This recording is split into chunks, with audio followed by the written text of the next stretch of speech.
வணக்கம் மக்களே. இன்றைக்கி பார்த்தீங்கன்னா முட்டை தேங்காய் தோசை எப்படி செய்யலான்னு பார்க்க போகிறோம். எல்லோரும் முட்டை தோசை சாப்பிட்ருப்பீங்க, தேங்காய் தோசை, ஆனியன் தோசை, தக்காளி தோசை, என்னென்னமோ சாப்பிட்ருப்பீங்க வெரைட்டியாக.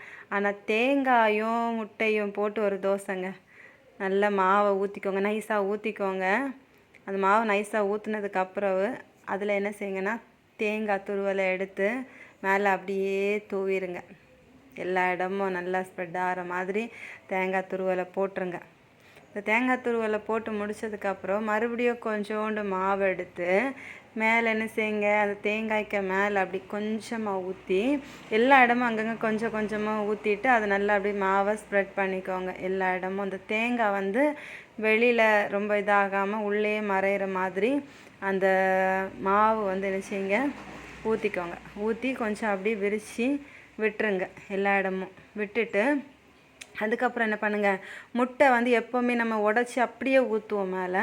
ஆனால் இந்த தோசை என்ன பண்ணுங்கன்னா, நீங்கள் முட்டையை வந்து என்ன பண்ணுங்கள், ஒரு தனியாக நீங்கள் வந்து அடித்து கலக்கி கொஞ்சோண்டு உப்பு போட்டு தனியாக முட்டையை நம்ம ஆம்லேட்டுக்கு இது பண்ணுற மாதிரி அதை அடித்து கலக்கி தனியாக எடுத்து வச்சுக்கோங்க. எடுத்து வச்சுட்டு இதுக்கு நமக்கு ஒரு தோசைக்கு ஒரு எக்கு அந்த மாதிரி தேவைப்படாது. ஒரு 3 எக்கு இருந்தால் கூட போதும். எப்படியோ ஒரு 3 எக்கில் வந்து 7-8 தோசை சுட்டுடலாம். 7 இல்லை 10 தோசை கூட சுட்டுடலாங்க. நான் பாருங்கள், நான் மிக்ஸ் பண்ணி வச்சுருக்கேன். அதில் கொஞ்சமாக தான் நான் விடுவேன். இந்த கொஞ்சமாக தான் விடுவேன். கொஞ்சம் விட்டுட்டு என்ன பண்ணணும்னா அதை வந்து எல்லா இடத்துலையும் நம்ம வந்து இதாகிற மாதிரி பார்த்தீங்களா, ஒரு எக்கு வந்து எப்படியும் ஒரு 3-4 தோசை அப்படி போயிடும். கொஞ்சோண்டு விட்டுட்டு அதை வந்து எல்லா இடமும் என்ன பண்ணுங்கள், ஸ்பூன் வச்சு நான் வந்து எல்லா இடமும் படுற மாதிரி ஸ்ப்ரெட் பண்ணி விட்டுக்கிறேன்.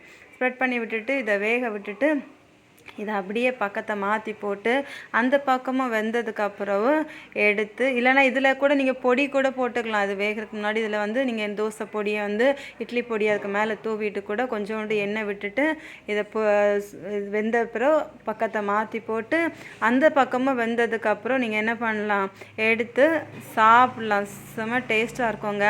தேங்காய் என் வீட்டுக்காருக்கு தேங்காய் தோசைன்னா உயிர். ஏன்னா அவங்க வீட்டில் அவங்க மாமி என்ன பண்ணுவாங்கன்னா தேங்காய் தோசை சுட்டு வச்சுருப்பாங்க. பெரிய கனமாக இருக்கும் அந்த தேங்காய் தோசை. ஃபேவரெட், என் ஹஸ்பண்டோட ஃபேவரெட் அந்த தேங்காய் தோசை. ஸோ இன்றைக்கி வந்து ஸ்பெஷலாக நான் அவர்கிட்ட வந்து தேங்காய் தோசை சுட்டு கொடுக்குறேன் அப்படின்னு சொன்னோன்னே அவர் என்ன சொன்னார்னா தேங்காயும் முட்டையும் சேர்த்து எனக்கு ஒரு தோசை பண்ணி கொடு அப்படின்னாரு.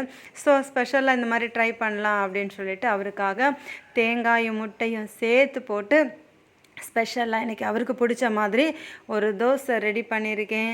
நீங்களும் வீட்டில் ரெடி பண்ணி பாருங்கள். இந்த தோசையை எப்படி இருக்குன்னு சொல்லுங்கள். உங்களுக்கு இந்த வீடியோ பிடிச்சிருந்துன்னா லைக் பண்ணிக்கோங்க, ஷேர் பண்ணுங்கள், கமெண்ட் பண்ணுங்கள். என்னுடைய சேனலை சப்ஸ்கிரைப் பண்ணாமல் இருக்கீங்கன்னா ப்ளீஸ் சப்ஸ்கிரைப் பண்ணிக்கோங்க. அப்போந்தான் நான் போடுற வீடியோஸ் தினந்தோறும் உங்களால் பார்க்க முடியும். தினமும் என்னோடய வீடியோஸ் வந்து உங்களை ரீச் ஆகும். அதுக்காக